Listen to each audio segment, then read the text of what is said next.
안녕하세요. 저는 산부인과 전문의 이경욱입니다. 오늘 이 시간에는 난임, 무엇이 문제일까에 대한 주제로 이야기를 하고자 합니다. 결혼과 임신 연령이 증가하고 과로하거나 스트레스를 심하게 받는 현대사회에서 난임 또한 꾸준히 증가하고 있다. 우리나라 부부 7상 중 1상은 난임으로 출산에 어려움을 겪고 있으며 한 해 동안 인공수정과 시험관 시술로 태어나는 아이는 2만 명 이상이나 된다고 하는데, 여러 검사를 통해 밝혀지지 않는 원인불명 난임 또한 해마다 늘어나는 상황에서 난임의 원인과 치료법은 과연 무엇일까? 우리나라 저출산 현상이 심각하죠. 이것은 중요한 사회적 이슈이기도 합니다. 언론에서는 이제 젊은 세대들이 좀 아이를 낳지 않으려고 한 것 같다는 것도 이유 중에 하나라고 제시를 하고 있습니다. 하지만 지금 이 순간에도 간절히 아기를 기다리고 있고 또 아기를 만나기 위해 많은 노력을 하는 부부들이 참 많습니다. 난임은 부부 또는 커플이 피임을 하고 있지 않는 상태에서, 즉 임신을 위한 의지가 있음에도 불구하고 1년 이상 임신이 되지 않는 경우를 말합니다. 우선 난임의 원인과 치료 방법을 살펴보기에 앞서 정상 임신 과정은 어떻게 이루어지는지 같이 보도록 하겠습니다. 우선 난소에 존재하는 난자가 임신을 위해서는 난소 바깥으로 방출되는 배란의 과정이 필요합니다. 이렇게 배란된 난자는 난관 안으로 들어가게 되고, 이 시기에 만약 관계를 했다면은 질내에 존재하는 정액 내의 정자가 자궁강으로 올라오고 난관까지 도달하여서 난자와 만나서 수정이 되는 이런 과정이 이루어지게 되죠. 즉 난관은 난자와 정자가 만나는 통로 역할을 하게 됩니다.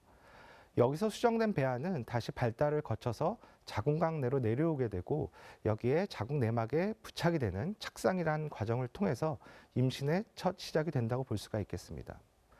따라서 지금 말씀드린 이러한 장기의 구조적인 문제라든가 아니면 기능적인 문제가 있을 때 난임이 원인이 된다고 볼 수가 있습니다. 난임의 원인에 대한 평가나 검사를 보면은 보통 난임이 있는 경우는 여성과 또 배우자가 보통 같이 내원하시고 그렇게 하는 것이 좋습니다. 문진을 할 때는 월경력, 즉 여성이 잘 월경을 하고 있는지, 이것은 여성들이 잘 배란을 규칙적으로 하고 있는지를 보는데 아주 중요한 지표가 되겠고요. 또 난임 기간이 얼마나 되었는지, 또 임신에 영향을 줄 수 있는 다른 질환, 부인과 질환뿐만 아니라 다른 대사 질환이나 자가 면역 질환 등 이러한 병력이 있는지를 청취를 하게 됩니다. 다음은 기초 호르몬 상태를 평가해야 되는데, 이것은 월경 시작 후 초기, 즉 2, 3일에 생식 기능에 관여하는 여러 호르몬 수치를 혈액 검사를 통해서 보는 검사입니다. 골반 초음파 검사는 자궁이나 난소에 어떤 임신에 영향을 줄 수 있는 질환이 있는지, 종양이 있는지 이런 구조적인 문제를 파악하는 데 아주 유용한 검사가 되겠고요. 자궁 난간 조영술은 엑스레이를 이용한 영상 검사인데, 조영제를 자궁 경부를 통해 자궁 내로 주입하면서 이 조영제가 자궁을 지나서 난간까지 통해서 복강 내로 흘러가는 모습을 볼 수가 있기 때문에 자궁 내 질환이라든가 특히 난관이 막혔는지 정상인지를 보는데 아주 유용한 검사라고 할 수 있겠습니다. 다음 남성 배우자부터는 정액 검사를 시행하게 됩니다. 이 정액 내에 포함되어 있는 정자의 숫자가 괜찮은지, 너무 적지 않은지, 또 정자는 운동성이 있어야 난관까지 도달할 수가 있기 때문에 이러한 운동성이 너무 떨어져 있지 않은지, 또 모양이 이상한, 즉 기형정자라고 하는데요. 이러한 기형정자가 있다면 얼마나 있는지, 이런 요인을 파악해서 어떤 남성 요인의 난임의 원인을 감별하는 데 도움이 됩니다. 다음은 난임의 원인을 살펴보도록 하겠습니다. 난임의 원인은 크게 여성 요인, 남성 요인, 그리고 원인 불명이 있습니다. 여성 요인으로는 배란을 잘 하고 있는지에 대한 난소 요인이 있을 수 있겠고요. 난관 또는 자궁 내막에 이상이 있는지, 이러한 요인들이 여성 요인으로 간주할 수 있겠고, 남성 요인은 말씀드린 바와 같이 정자의 숫자라든가 모양, 운동성 이런 것들로 평가를 하게 됩니다. 원인 불명 같은 경우는 다양한 검사에도 불구하고 명확한 원인이 드러나지 않는 경우를 원인 불명이라고 합니다. 첫 번째 원인, 난소 원인에 대해서 알아보겠습니다. 이 배란장애라는 것은 주기적으로 배란이 되지 않는 상태를 의미합니다. 이것은 어느 정도 여성들이 본인의 월경 주기를 통해서 파악할 수 있는 그런 증상이기도 합니다. 월경 주기라는 것은 월경하고 월경까지의 기간을 의미하고, 보통 정상적인 월경 주기는 3주에서 5주 이내에 규칙성을 갖는 경우를 이제 정상적이다라고 얘기를 하고 있습니다. 만약에 28일 간격으로 월경을 하는 여성인 경우는 대부분 월경과 월경 사이인 그 중간에 배란이 일어나게 되는 것이죠. 따라서 정상적으로 한 달마다 월경을 잘 하는 여성들은 그래도 한 달마다 배란이 잘 되고 있다라고 볼 수가 있습니다. 반면 월경을 굉장히 불규칙하게 하는 환자분들이 있습니다. 최근에 굉장히 많은데 이런 월경을 뭐 3, 4개월 내에 한 번 하거나 심한 경우에는 1년에 두세 번 정도 하는 분들도 있죠. 이런 경우를 만성 무배란이라고 하고 배란이 지속적으로 안 되는 상태이기 때문에 난임이 원인이 되기도 합니다. 하지만 좀 안타까운 것은 어떤 환자분들은 이렇게 오히려 월경을 잘 안 하는 것이 편하다고 하시는 분들도 있으세요. 근데 이렇게 무월경이나 아니면 월경을 잘 못하는 것이 지속이 되면은 여성의 건강에도 다양한 안 좋은 영향이 있기 때문에 이렇게 월경을 잘 못하시는 그런 분들은 꼭 병원에 가셔서 진료가 필요할 것 같습니다. 이 배란 장애가 있는 경우는 배란 유도라는 과정을 통해서 치료를 하실 수 있습니다. 이 방법은 월경 시작 초기부터 보통 경구 복용, 배란 유도약을 한 5일 정도 복용을 하고 이것에 반응이 없는 경우에는 주사를 통해서 배란을 좀 유도할 수 있는 그런 치료를 하게 됩니다. 두 번째로는 난소 기능이 저하된 경우가 있습니다. 난소 기능은 난자를 생성하는 능력을 의미하고요. 이것은 임신이 가능한 능력, 저희가 가임력이라고 얘기를 하는데 이 난소 기능은 가임력과 아주 밀접한 연관이 있습니다. 그림을 보면 일반적으로 여성의 가임력은 20대에서 30대 초중반까지가 가장 좋고 이후부터는 서서히 감소를 하게 되는데요. 이러한 현상은 난소 기능 저하와 연관이 매우 높습니다. 이 난소 기능은 나이에 따라 감소하는 노화의 한 과정이라고 볼 수가 있습니다. 하지만 나이에 따른 난소 기능 감소 이외에도 추가적으로 난소 기능에 안 좋은 영향을 줄 수 있는 명확한 요인들이 있는데 예를 들자면 난소 종양으로 수술을 받은 적이 있거나 아니면은 다른 질환으로 복용하는 약물 중에 난소에 좀 좋지 않은 영향을 갖는 성분이 있을 수도 있고 뭐 항암 치료나 이런 경우에 있어서도 난소에는 좀 좋지 않은 영향을 줄 수 있기 때문에 추가적으로 난소 기능을 더 떨어뜨릴 수 있는 원인이 되는 것이죠. 난소 나이를 알 수 있을까? 여러분 요즘 많은 건강 프로그램이 있죠. 뭐 특히 동맥경화나 심혈관 질환을 예측하는 데 있어서 당신의 혈관 나이는 몇 살인가? 이런 아마 얘기 들어보신 적 있을 것 같은데요. 비슷하게 난소의 나이도 이렇게 당신의 나이는 얼마인지 알아볼 수 있는 그런 검사 방법이 있습니다. 항뮬러간 호르몬이라고 하는 영어로는 AMH 검사라고 하는데요. 혈액 검사를 통해서 지금 나의 난소 나이가 어느 정도인지를 알아볼 수 있는 그런 검사가 되겠습니다. 다음 그림을 보시면은 AMH 결과의 예시입니다. 두 환자의 결과인데요. 두 분 다 모두 29살, 실제 나이는 같습니다. 하지만 왼쪽 환자분은 난소 나이를 검사를 봤을 때 8.79, 20세 여성의 나이이기 때문에 굉장히 실제 나이보다도 좋은 기능을 갖고 있다고 볼 수 있죠. 하지만 오른쪽 여성의 경우에는 같은 29살이지만 1.21로 41세 여성의 수치를 보이고 있어서 실제 나이보다도 훨씬 낮은 난소 기능, 즉 난소 기능이 저하됐다고 볼 수 있는 것이죠. 이 오른쪽 환자분 같은 경우는 특별히 어떤 뭐 수술을 받거나 하는 원인이 없으셨어요. 그런데 그냥 검사를 했을 때 이렇게 차이가 날 수가 있기 때문에 다양한 어떤 선천적인 요인이라든가 설명할 수 있는 요인에 의해서도 이런 난소 나이가 환자들마다 다양하게 나타날 수 있다는 것이 이제 중요한 부분이라고 할 수가 있겠습니다. 네, AMH 검사의 의미를 좀 말씀드리겠습니다. AMH 수치가 실제 나이보다 낮다고 해서 반드시 난임이라고 할 수는 없습니다.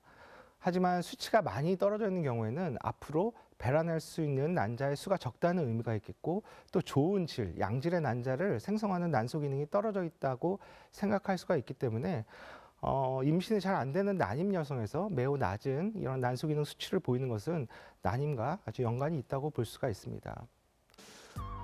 최근 결혼 연령이 예전보다 늦어지고 여러 사정으로 임신을 미루는 경우가 많습니다.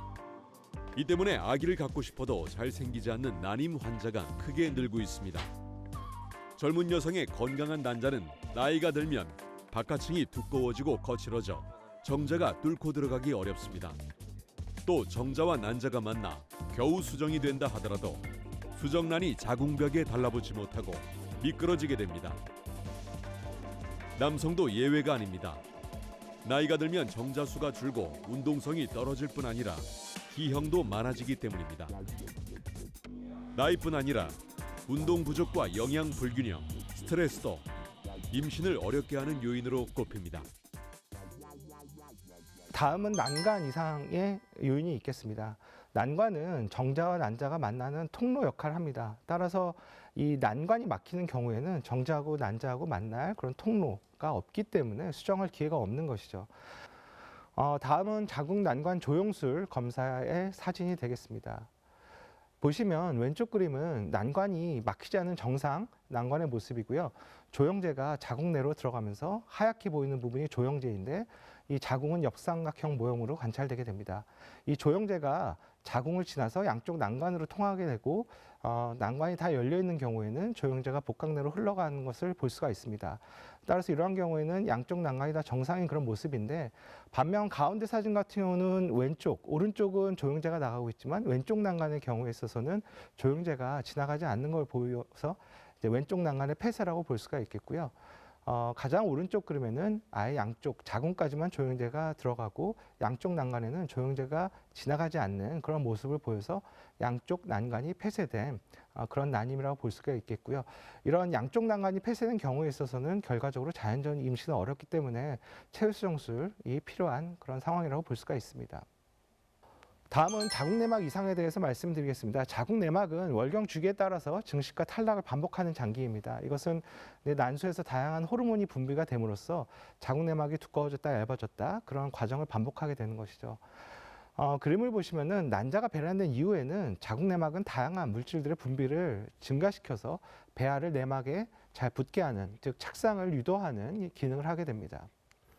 따라서 자궁내막에 어떤 유착이나 종양 등 질환이 있는 경우에 있어서는 배아가 잘 수정이 됐다 하더라도 내막에 착상되는 과정을 방해할 수가 있기 때문에 난임의 원인이 될 수 있는 것이죠. 지금 사진을 보시면은 자궁경이라고 하는 이제 자궁 안쪽을 들여다보는 그런 카메라로 검사하는 시술이 되겠는데 가운데 사진은 내막끼리 서로 붙어있는 자궁내막 유착이라는 질환이 있는 상태입니다.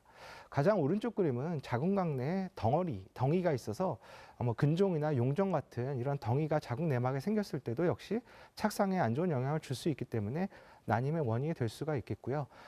이런 질환이 있을 때는 수술적인 치료로 제거해야 되는 경우도 필요합니다. 다음은 자궁내막증이라는 질환에 대해 좀 알아보겠습니다. 자궁내막증은 가임기 여성에서 많이 생기는 그런 질환이고 특히 난임과 아주 잘 연관성이 높은 그런 질환이라고 볼 수가 있겠습니다.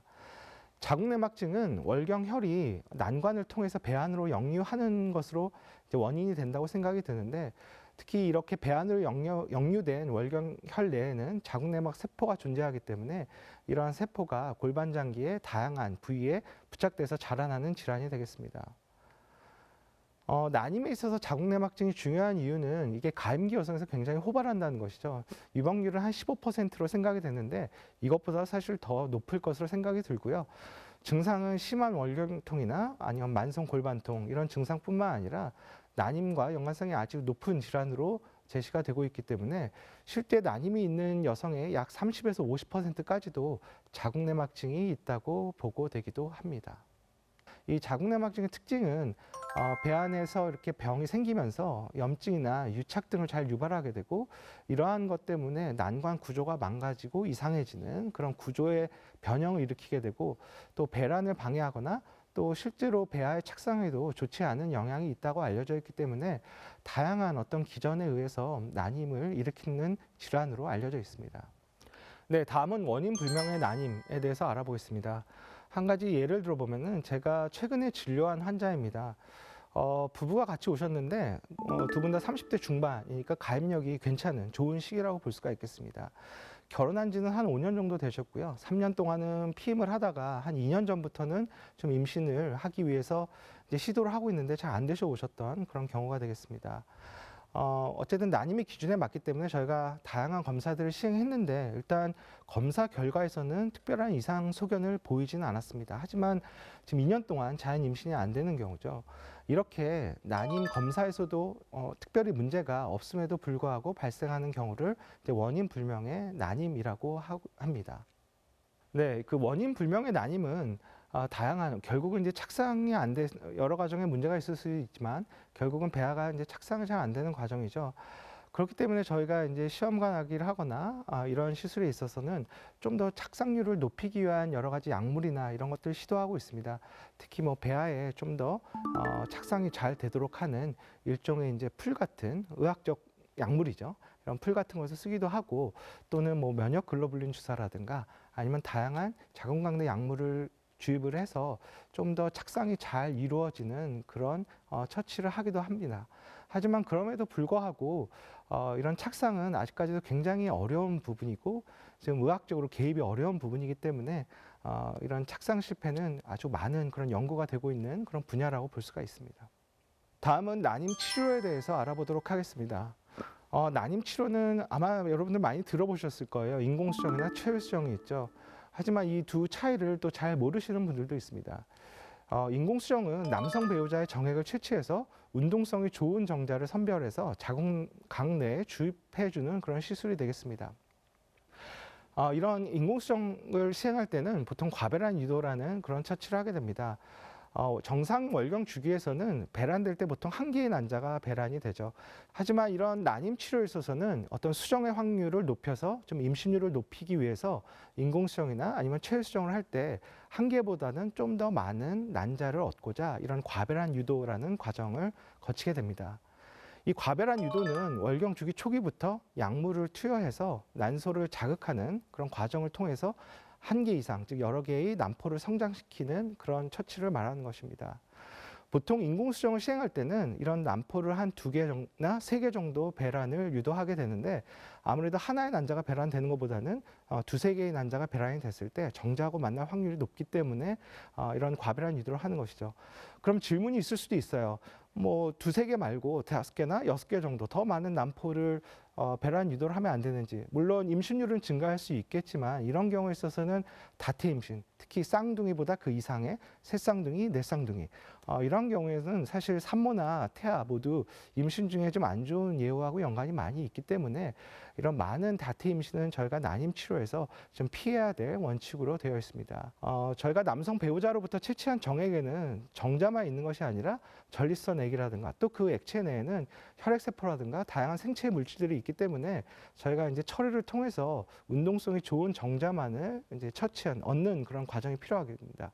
이러한 과정을 정자 처리라고 하는데요. 이렇게 얻어진 정자를 자궁 내에 도강을 삽입한 이후에 수정이 이루어지는 난관 부위에 가장 가까운 위치에서 이 정자를 주입하게 되면은 수정이 이루어지는 난관과 굉장히 위치적으로 가까워지기 때문에 수정 확률이 높아진다고 볼 수가 있습니다. 인공수정의 임신 성공률은 어느 정도 될 것인가? 사실 이것에 대해서는 뭐 국내외적으로 많은 연구들이 있지만은 우리나라 데이터가 되겠는데 자료를 보시면은 최근 한 4년 동안의 결과를 봤을 때 한 번에 인공수정 시술을 했을 때 성공률은 한 15% 내외로 보고되고 있는 것 같아요. 그렇기 때문에 한 번 했을 때니까 좀 더 여러 번 만약에 받는 경우에는 이거보다 좀 더 올라갈 수는 있겠죠. 그래서 인공수정을 시술을 했을 때는 이 정도의 성공률을 보인다고 볼 수가 있겠습니다. 다음은 체외수정 또는 시험관 시술이라고 부르는 시술입니다. 이것은 정자와 난자를 실험실에서 직접 저희가 수정을 시켜서 배아를 만들어서 이 배아를 자궁 내로 다시 이식해주는 그런 시술이 되겠습니다. 난임 치료에 있어서는 임신율 성공률이 가장 높은 그런 치료라고 볼 수가 있겠습니다. 체외수정의 과정을 보시면은 이것도 역시 이제 난소 자극을 통해서 여러 개의 난포 성장을 유도해서 과배란 유도 과정을 거치게 됩니다. 이 체외수정 때는 저희가 난자를 직접 뽑아서 얻을 수가 있기 때문에 인공수정 때보다는 조금 더 많은 난포를 키우는 것이 가능합니다. 이런 과배란 유도 이후에는 난자 채취를 통해서 초음파의 긴 바늘을 연결해서 질을 통해서 이제 난자를 흡입해서 채취를 하게 되고요. 이렇게 채취된 난자는 실험실에서 이제 접시에 놓고 배양액과 함께 놓고 난자와 정자를 같이 수정시키는 과정을 거치게 되고요. 잘 수정된 배아는 보통 수정 후 2일이나 6일 사이에 자궁 내로 도관을 삽입해서 다시 여성의 자궁 내로 이식해주는 그런 배아 이식 과정을 하게 됩니다. 배아가 많이 수정이 돼서 좋은 배아가 많이 있는 경우에는 저희가 이것을 동결했다가 만약에 그 주기에 임신이 잘 안 된 경우에 있어서는 다음에 이 얼려진 배아를 다시 녹여서 이식하는 동결 배아 이식을 진행할 수가 있습니다. 네, 이 체외 수정술은요, 1978년 영국의 로버트 에즈워드라는 박사가 처음으로 개발하고 도입을 했습니다. 제 왼쪽 사진이 이 1978년도에 이 첫 시험관 시술, 체외 수정으로 태어난 아기이고 루이스 브라운이라는 여자아이였습니다. 그래서 이 박사와 같이 사진을 찍은 것이고요. 30년 뒤에 이렇게 태어난 이 루이스 브라운이라는 여성이 아들을 낳았습니다. 그래서 이 모자가 이 에드워드 박사와 같이 이 사진을 찍은 것이 좀 의미 있는 그런 사진이 되겠고요. 이 로버트 에드워드 박사는 이 체외 수정술을 개발하고 도입한 그런 공로로 2010년도에 노벨 생리의학상을 수상을 하게 됩니다. 그리고 인류의 건강에 굉장히 큰 기여를 한 그런 업적으로 인정을 받았다고 볼 수가 있습니다. 체외 수정의 성공률은 환자의 어떤 나이라든가 또 난임의 원인에 따라서 굉장히 다양하지만은 우리나라 국내 통계를 보시면은 전체적인 어떤 요인을 봤을 때 한 30% 내외 정도로 보이고 있고요. 여성의 나이가 굉장히 중요한 것을 알 수가 있습니다. 여성의 나이가 40세 미만인 경우에는 높게는 35%, 한 번에 이제 체외 수정을 했을 때 높게는 35% 정도의 임신 성공률을 보이는 그런 높은 치료이긴 하지만은 이제 40세가 넘어갈수록 이런 체외 수정을 한 경우에 있어서도 임신율이 좀 많이 낮아지는 것을 볼 수가 있어서 이런 난임 치료에 있어서 여성의 나이는 굉장히 중요한 지표임을 알 수가 있습니다. 여러분 아마 난임 치료 비용이 좀 비싸고 좀 높은 비용이 든다라고 알고 계신 분들도 있을 거예요. 실제로 이런 과배란 유도를 위해서 약물을 투여해야 되고 또 난자 채취라든가 배아 이식 같은 그런 어떤 시술을 해야 되기 때문에 절대적인 비용은 높을 수가 있지만은 수년 전부터는 이게 건강보험이 적용이 되고 있습니다. 또 하나는 이런 정부 차원에서도 이런 난임 부부 시술비 지원 사업을 통해서 꽤 폭넓게 좀 지원을 하고 있고요. 이런 기준이라든가 범위가 좀 점점 더 넓어지고 있는 것 같습니다. 간략하게 말씀드리면은 체외 수정을 통해서 신선 배아 이식을 하거나 동결 배아 이식을 할 때 모두 합쳐서 최대 한 20회까지 지원을 하고 있고요. 또 인공수정 같은 경우는 5회까지 지원을 하고 있습니다. 보통 본인 부담금의 30에서 50% 정도 사이를 지원하고 있고, 이런 만약에 난임으로 진단이 되시면은 본인이 진료를 본 의사에게 난임 진단서를 발급받아서 관할 지역 보건소에 가서 신청을 하실 수가 있습니다. 그리고 이러한 지원 사업의 내용은 좀 지자체별로 다를 수가 있기 때문에 본인이 거주하시는 지역에 관할 보건소에 가셔서 아니면 또는 문의하시면은 이러한 지원 내용을 좀 더 상세하게 정보를 얻으실 수 있을 것 같습니다.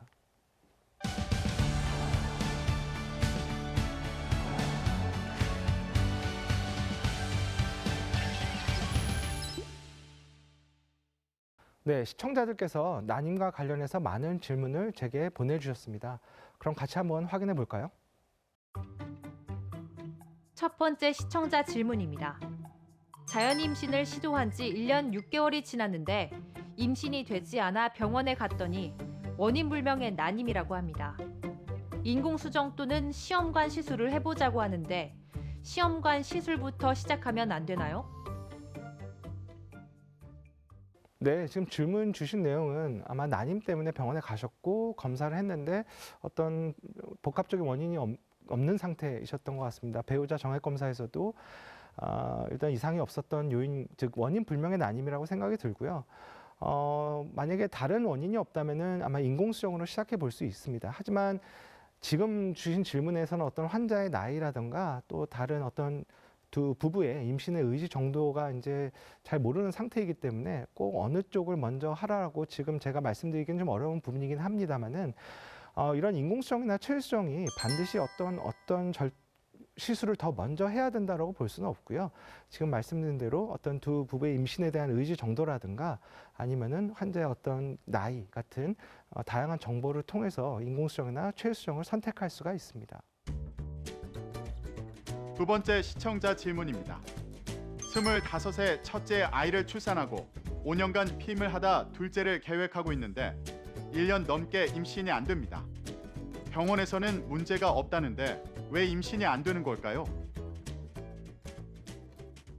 네, 지금 질문은 이제 첫째 아기는 잘 임신이 되었고 출산도 잘 하셨는데 왜 둘째가 안 생길까 이런 내용이신 것 같습니다. 이런 경우 충분히 가능하고요. 저도 비슷한 상황 환자들이 있었는데 부모님하고 같이 오셨어요. 근데 이제 부모님들이 더 궁금해하시기도 하죠. 아니 첫째는 잘 나왔는데 왜 둘째는 안 생길까? 뭐 그럴 것 같지 않다? 아니면 혹시 본인의 아이들이 뭐 피임을 하는 것이 아닌가? 이런 질문도 좀 하시게 되는데요. 과거 임신과 출산을 잘 하신 여성들도 충분히 다음 임신 시도 시에 잘 안 되실 수가 있습니다. 즉, 두 번째 아기를 이제 임신 시도를 할 때도 난임이 생길 수가 있고요. 지금 질문상에서는 난임 원인에 대한 검사를 진행하신 것 같고, 역시 만약에 다른 문제가 발견되지 않았다면 원인 불명의 난임으로 생각할 수 있을 것 같습니다. 임신에 대한 의지가 있으시면 의학적 도움을 좀 받으시는 것이 좋을 것 같고요. 난임 치료를 고려할 수 있는 그런 상황으로 생각이 듭니다. 세 번째 시청자 질문입니다. 2년간 피임을 하지 않고 부부 관계를 하고 있는데 임신이 안 됩니다. 건강검진에서 자궁에 3cm 크기의 근종이 있다고 하는데 자궁 근종 때문에 임신이 안 되는 건가요? 네, 지금 주신 질문은 이제 자궁 근종과 동반된 난임을 얘기하시는 것 같아요. 자궁 근종은 사실 굉장히 흔한 질환입니다. 거의 우리나라 30대, 40대 여성에서 높게는 40, 50%까지도 이제 근종이 있다라고 보고가 되어 있는데 우리나라뿐만 아니라 이제 여성에서 굉장히 흔한 양성 종양이죠. 주로 증상은 월경량이 많아지거나 아니면 생리통, 월경통이 심해지거나 이런 증상이 제일 대표적이긴 하지만은 증상이 없는 경우도 있습니다. 근데 지금은 이제 난임이 있는 상태에서 자궁 근종이 있는 그런 경우를 얘기하시는 것 같고요. 그림을 함께 보시면은 자궁 근종은 자궁에서 발생하긴 하지만은 자궁 내에서 다양한 부위에 발생이 가능합니다. 그렇기 때문에 자궁 근종이 있다고 해서 이것이 모두 다 난임의 원인이다라고 저희가 생각하지는 않아요. 그런데 이런 위치가 중요하다는 것이죠. 즉 이런 근종의 위치가 자궁 내막을 많이 밀고 있거나 아니면 자궁 내막 안에 전부 안쪽에 이제 근종이 발생한 경우에는 이런 착상 과정을 좀 방해할 수가 있기 때문에 난임의 원인이 될 수 있다라고 생각을 하고 있습니다. 따라서 임신을 잘 안 되는 여성에서 이 자궁 내막으로 많이 밀고 있는 근종 아니면 아예 자궁 내막에 생긴 근종 같은 경우는 수술적 치료로 제거를 했을 때 더 임신율이 증가한다는 것으로 이제 보고가 되고 있습니다. 반면에 자궁 내막 쪽이 아니라 오히려 자궁 바깥쪽으로 그런 자라나는 근종은 오히려 난임과는 좀 관련 증상이 낮다고 생각하기 때문에 지금 갖고 계신 근종의 위치가 어떤지 조금 더 확인이 필요할 것 같습니다. 네 번째 시청자 질문입니다. 6개월 전 자궁외 임신 진단을 받고 약물 치료를 받았습니다. 이런 경우도 난임 치료 상담을 받아봐야 하나요? 네, 지금 질문하신 내용은 이제 자궁의 임신이 있으셨던 것 같아요. 자궁의 임신은 난관 임신이 가장 흔합니다. 이 난관은 정자하고 난자가 만나서 즉 배아가 수정되는 그런 위치이기 때문에 여기서 수정이 됐는데 이 난관의 선모 운동이라는 그런 작용을 통해서 배아가 자궁곽 내로 내려와야 정상 임신이 되는 것인데 이 난관 내에서 수정은 됐지만은 이 배아가 자궁곽 내로 움직이질 않아서 거기서 그냥 착상이 되어버린 비정상 위치에 생긴 임신이라고 볼 수가 있겠고요. 이런 자궁의 임신이 있다고 해서 뭐 바로 난임 검사를 다 시행하는 것은 아닙니다. 만약에 1년이 되지 않으셨으면은 당연히 자연 임신을 좀 더 시도해 볼 수 있는 상황이긴 하고 만약에 좀 걱정이 되신다면은 자궁 난관 조영술 영상 검사는 한번 시도는 해보실 수 있을 것 같아요. 이 자연적인 정상 임신은 충분히 가능하긴 합니다. 다음에. 하지만 자궁의 임신의 경우에는 다시 이 자궁의 임신이 발생할 확률이 꽤 높아진다고 알려져 있습니다. 높게는 한 10배 정도까지도 또 자궁의 임신이 생길 수가 있기 때문에 만약에 자연적인 임신이 확인하셨다면은 좀 임신 초기에 좀 주의 깊은 관찰을 통해서 이제 정상 임신인지를 잘 추적 관찰하는 것이 중요할 것 같습니다. 난임 치료 많은 분들이 잘 알고 계시지만 일부 환자분들은 막연한 두려움과 걱정으로 인해 치료를 잘 결정하지 못하는 경우도 있습니다. 난임 부부가 진료실에 들어서는 순간 그 이후부터는 모든 과정에 저희 의료진들이 함께 한다는 사실을 꼭 기억해 주시면 좋을 것 같고요. 오늘 저의 이야기가 여러분들의 행복한 삶을 살아가는데 많은 도움이 되었길 바랍니다. 감사합니다.